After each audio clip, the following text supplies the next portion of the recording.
think it's June 28th, leaving Lindemar around 6:30 in the morning, going all the way down to passing Gregorio down to, I think all the way down to... Are you already rolling? Because we were just taking a break. I was just asking for some. That's okay. And so that's coming up. Okay. How much that's going to take. Those are the only two things I remember. All right, thank you. Okay, Bill, thank you. All right, resuming. Just to finish that comment and just summarize. So your inventory... we're doing an inventory and we're basically creating a database with all the district facilities, water and sewer, and having Tanya's help to contribute in this water.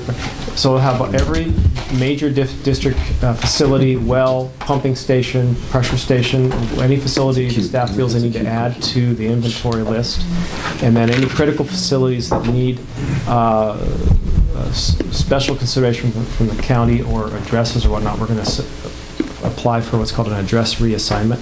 And they'll give us an address as appropriate for the different areas.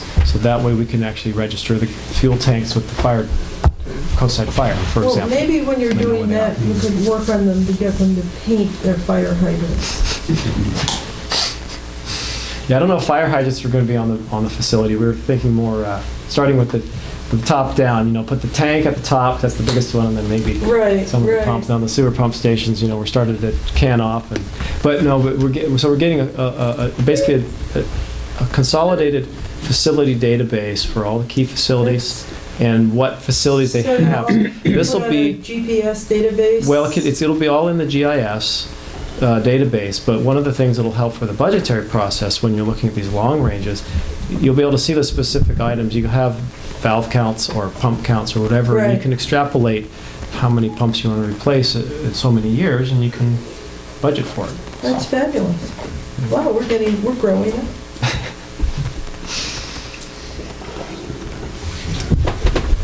All right, let's see what we can do to bring this to a close. Okay, well, do you guys have any more questions about the sewer budget or CIP? Good. So Clemens, the 3%. Yes. Is that so that's basically cost of living, right? Inflation. It's essentially inflation, yes. Inflation, I mean, COLA is at 2.5. Probably should look up what the cost of construction index is, but I'm assuming it's around 3% as well. But we're saying 3% is, we're suggesting 3% as a number to, avoid a rate shock in a later year, especially due to the, when we see a favorable distribution of the flows this year, that can be different in a different year. Okay. So, I guess my only position is I think we got to be real careful that we tie it into the needs of the capital improvements. Just because, just knowing how people's pay raises and everything else are coming into place, I don't have to talk to any of you, know what I'm talking about. So that's why I drove the question. yes. I don't have any issues with any of this as long as we can tie it into, the long-range planning and that we have a plan how we're going to address that as we identify our rates going forward. Because if you just look at this year's needs, it's not compelling. But if you look at the needs of how you got to maintain everything, which is very compelling, I just would like to see us to make sure it's very clear as we go forward. Do you think the 5-year CIP that we present tonight is that roadmap that shows that the future needs? I mean, what it, for example, doesn't show is that we anticipate the the capital expenses to go up significantly. Well, I think that all's got to be, that's all. Even if we don't have it down, we should be guessing what that might be and just throw all that in there so it's evident to We can everyone. definitely work on that. We can. That draft, the Sam forwarded me that draft long-range plan, and we've if we just make some reasonable estimates on those priorities. I think we could put some numbers in. I know there's a couple, big numbers that hang out there in the future in terms of the Portola pump station, in terms of, a couple of the Montara pump stations, and the Valimar sewer, which has been a big long-range financial risk. So I think we could definitely put in some of those numbers and show some of the potential expenses. Well, we want to be careful we want to avoid the balloon. Right. For Sam, the balloon Right. catastrophe where everything, all the pumps and the generators fail in 1 year. Right. So we're Sam is looking at that to do that long range Yeah. planning. Yeah, I think we're saying the same thing, we just gotta get it out there. For the reasons that are obvious. The cost of construction index, the national cost of construction index in May is 2.9%. And we're going to be a little higher than that. Pippin, it's my understanding that along Valimar, that there is, west of Valimar is a main that services those existing houses, that there's some question about that over time, that could be a real problem with leaking and so forth. Is that reflected in this capital improvement? That is where we've put out at the tail end, Okay. this $1.1 million Okay. on the Valimar sewer relocation. Okay. There have been a number of repairs on that pipe in the past, Right. 2 or 3 at least. Okay. And it's compromised and no longer takes the capacity, the flow it used to because of the construction of the big pump station down at the Okay. lower end of the street. So part of the answer in that question, which, as you could imagine, just from the physical location, if you relocate that sewer to a safer place up here in the road, Yeah. now we are faced with discussing with the individual property owners how we get the sewage up Yeah. rather than down. But they all have grinder pumps now, don't they? No, it's all gravity now. Oh, it's all gravity. That's why it's a Okay. unique situation, and we've worked with several districts with this particular type of problem around the San Francisco Bay, for example. And it's a process you have to, if you know, for example, that you want to do this 3 or 4 or 5 years from now, you have to start the community outreach 2 or 3 years ahead of time. Prepare to have some public meetings and really bring the neighbors that are affected involved in that process. Or you can design anything you want, and at the final day of when you go to break the ribbon, they're all standing out there, holding hands, basically in effect stopping the work until, because they're not participating in it. Lou can give us the history, but that's a problem for 25 years. Usually. Yeah. And we've approached it a few times, and we haven't come to a No. But you're saying when you We'll keep working on it. Valimar pump station in, that took some pressure off that whole system? It took what used to happen is the California Street area down by the reserve, the nature park down there, that used to pump and drain in, and much of the sewer over here used to drain in to the plant. And then when the gravity system failed, then the Niagara pump station was built right out on the cliff, and then it used to pump to the plant. And then the Niagara force main fell in the ocean, so now there's a new force main that comes up over the hill to the cul-de-sac and goes down. And so in 87, when the Valimar station was put in, all the Moss Beach area, with the exception of this local neighborhood, was dropped into the Valimar pump station. And that pumps directly into the IPS. I'd like to make this is a technical clarification, but since that's my job, I guess, I have to make one clarification to what Scott said at the beginning of the meeting. And that is that the Valimar pump station is a Montara-owned facility, not a SAM-owned facility, and it does not repump all of the force main. It only adds to the force main. what's an injector? It's an injector pump. So that has some unique issues. It was a long-standing position, I think, of Montara that station should have been a SAM station, but there wasn't 3-member participation at the time. Montara needed to build it because of these local problems, so they funded it on their own. And based on Give it to Sam? yeah, well, based on the way Granada and Half Moon Bay are operated, maybe it should be a SAM station, the way it's incorporated into the system, but that's a completely different topic. But in terms of the functionality of it, it's not a repumping station, it's just an injector station. So, Now, Thank you for the clarification. the failing line in question, the West Weimar line, has also a secondary function right now that allows Yes. us to bypass yes. the Weimar pump Yes. station. It essentially. does provide additional redundant protection, because it is connected in there with a higher pipe. With the relocation of the sewer main, we would lose that capability. We would. So it would put risk.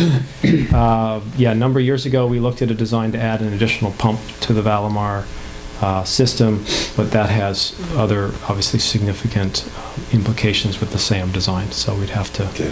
look at that.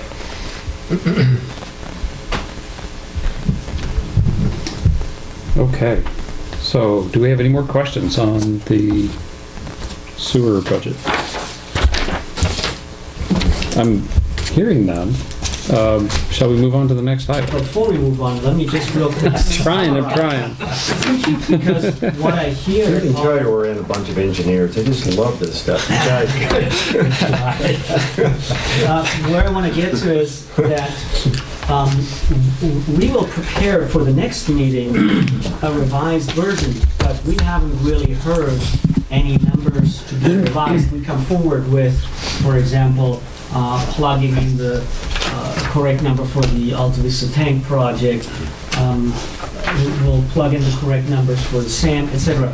But in essence, we haven't heard any request from the board to revise any numbers, so what we produce is a very similar draft budget for the next meeting, and we will suggest approval at the next meeting. There's still a chance to discuss that then and move the approval to the next meeting. Just to respond to that, I see a very high degree of preparation. I see a lot of thought given to the priorities. There's a lot of history that Pippin you bring and Clemens you bring that I think feeds into this. So I have a very high confidence that we're looking at the right stuff. Yes. And I also see a good degree of understanding of balancing the material needs here against what it's going to cost and where that money's going to come from and how to make adjustments amongst the various sources and sinks of our cash flow here. So to me, my lack of further grilling, I ask a lot more questions at Sam, and my lack of grilling here has a lot to do with my confidence in how it's being presented. I think that the one thing I'm really here to see is just summary sheets up front for any material items and any material changes. So executive summary will work on. Yeah, I mean, I don't know if he was, I won't personalize the word grilling to on this. Oh, no, I'm just, I get you. no, what I've been doing at Sam has been grilling. And so I'm contrasting against my own behavior in the two I'm locations. picking on you right now. So, but more important, I think the big work that we got coming from this is not the next budget approval. I'm kind of with you on that too. I think the big work is preparing the public and all of us for what we have to do to keep this agency viable. And I think that, so when we start looking at what we have to do to get to the next rate increase work, that's critical. And we're really going to have to spend some time on that. So.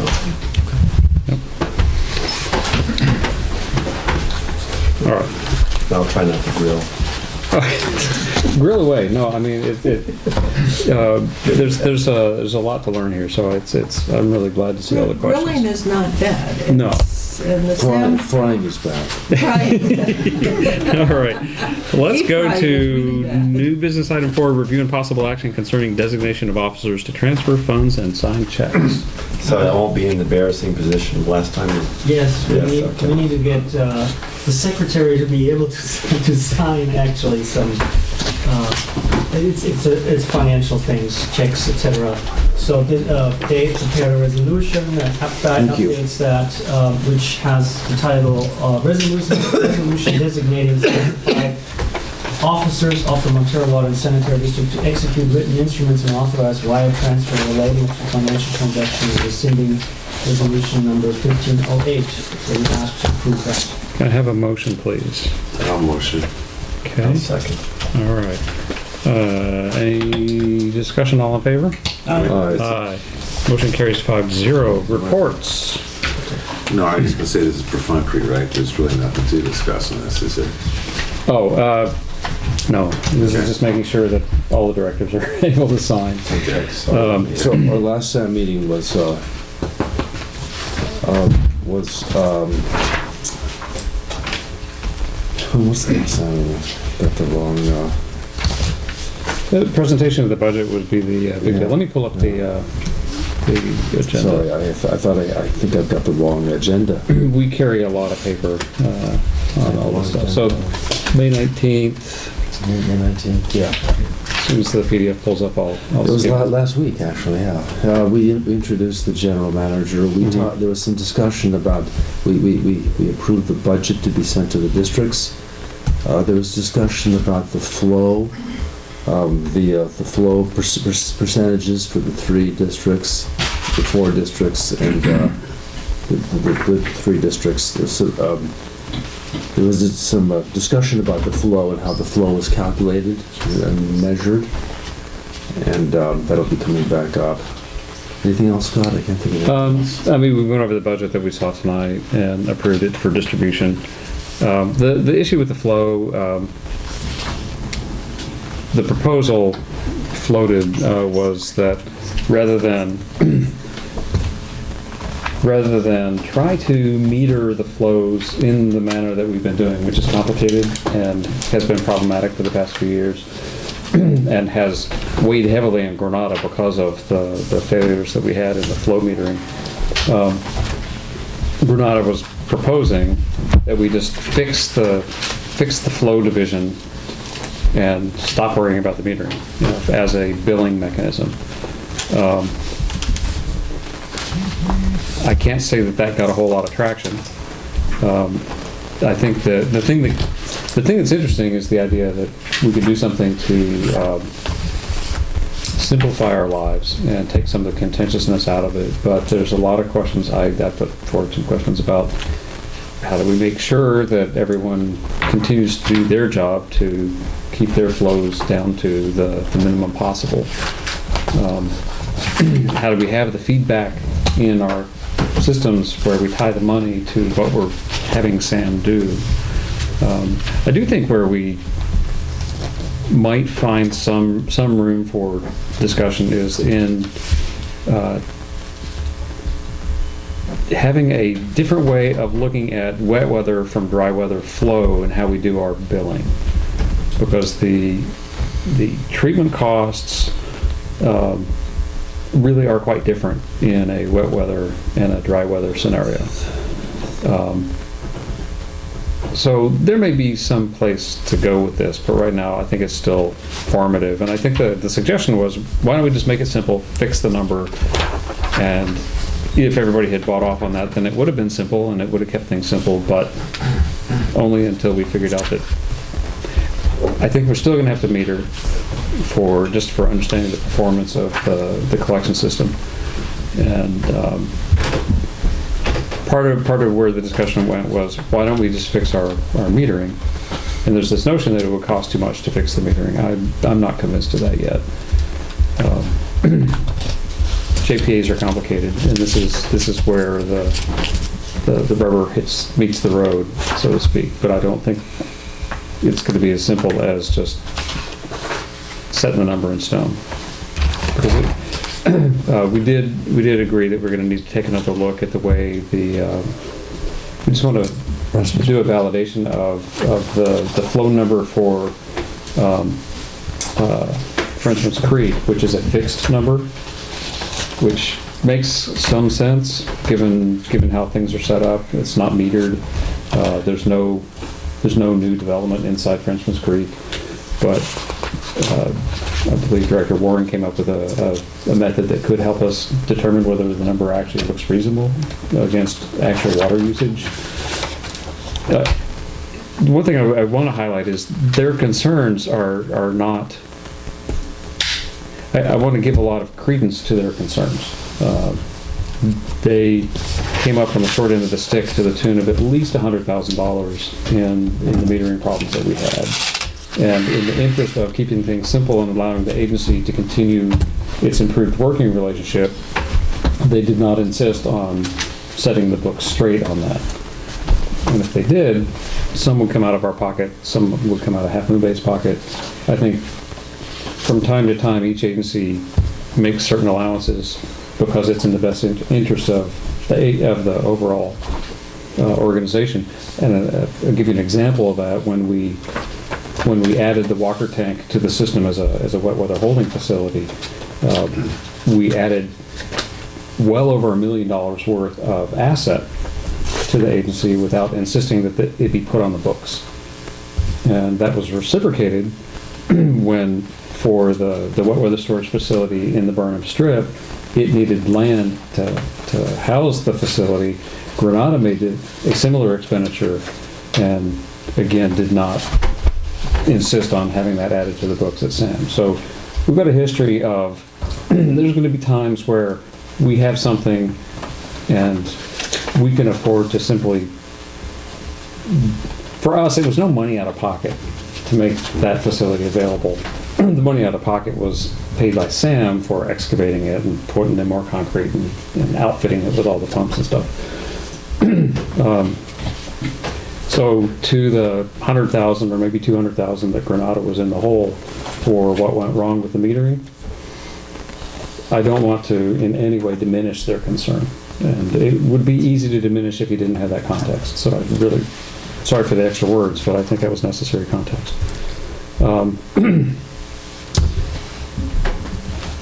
Recycled Water Committee may actually be meeting to talk about stirring some things up. I know we're looking at taking a look at some possible grant opportunities. Updated some of our plans, just our documentation.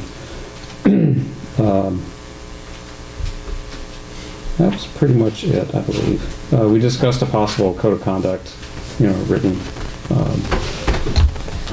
But we just got an update on that. That didn't actually lead to action. And then Catherine, we were asked to compare the costs since the last general manager left. The costs of the interim general manager plus looking for a new general manager compared to what it would have been if we had kept the previous general manager. And those numbers have been prepared, and they'll be presented in open session at the next meeting, which is Monday. So if you want to, I better be back. We don't have to be back. We'll give you a copy. Oh, thank you. Okay. So the SAM report, Midcoast Community Council. I'll mention that our usual Bill Kehoe report. Bill had to leave, but I'm going to mention that last night the Coastside Emergency Corps formation and proposed organization was discussed. Samtrans there was a discussion on Samtrans' proposal to eliminate weekend bus service on Sunshine Valley Road, and then there's a Devil's Slide Ride event on June 28th. It's a bike event. And for more details, look at the Midcoast Community Council Facebook website. And the other is the Princeton Plan Stage 2 report has been released, and one of the things that's in it is a look at the effects of sea level rise, in particular on Princeton, but you can sort of extrapolate that to any USGS map with elevations on it and see what other elevations are going to be affected. It's fairly serious, and it may be something that we want to be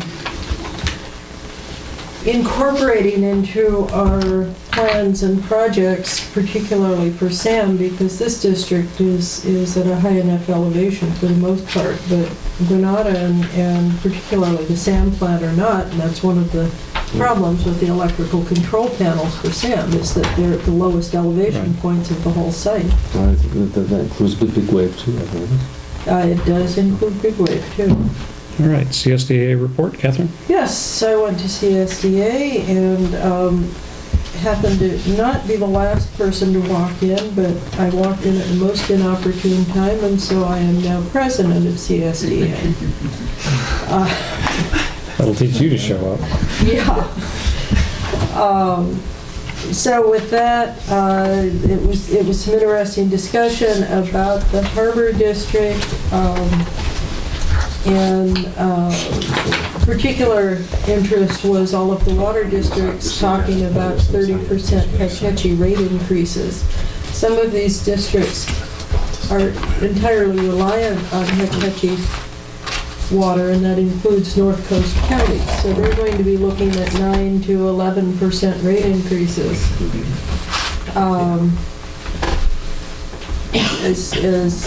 So that will be interesting. I am going next week to the CSDA legislative days, and we'll arrange meetings with our local representatives, both as president of CSDA and as a member of this board, and keep us informed on what's going on in Sacramento. So the next meeting for CSDA is in August. Okay, CCWD report? There's nothing to report at this point, right, Bill? Nothing to report. Okay, attorney's report. As you know, as you've been advised, Mr. Maroney will probably be scheduled to cover next meeting out of the upper country. A well-earned vacation. Oh, where are you going this time? France. We're in France. We're in France. Undisclosed location. They say that red wine is good for your body, so I'm going to see if we can get some health there. And chocolate. Right, yeah. We. All right, director's reports. Directors? I just have one thing. It's a little bit off topic, but there is a parcel tax issue on the June 3rd for the school district. And it's very important for the school district, and in fact, it is just an extension of the existing parcel tax that we're already paying for. So my bias, of course, is to one vote and vote for it. Well, now I have a question on that one. Is that the one where if you're a senior citizen, you can sign up to be, to get some relief? You can from be that? exempt if you're over 65. The same exemptions applied like before. Do both? There's only one person in the household? Only one person is who's ever listed on your homeowner. But You're asking with particular interest. That's interesting. well, I'm over 65 and I'm not taking exemption as a role model to other older people 65. You're over However, 65? You're I kidding. am 65. But there is a over 65 exemption in the parcel tax for them. I know some people that this will hit particularly. Absolutely, and that's why it's there. Okay, thank you. Any other directors? General Manager's report. Nothing to report. All right, with that, we are going to go into recess and then reconvene in closed session once our PCT folks are all packed up. Thank you for filming tonight.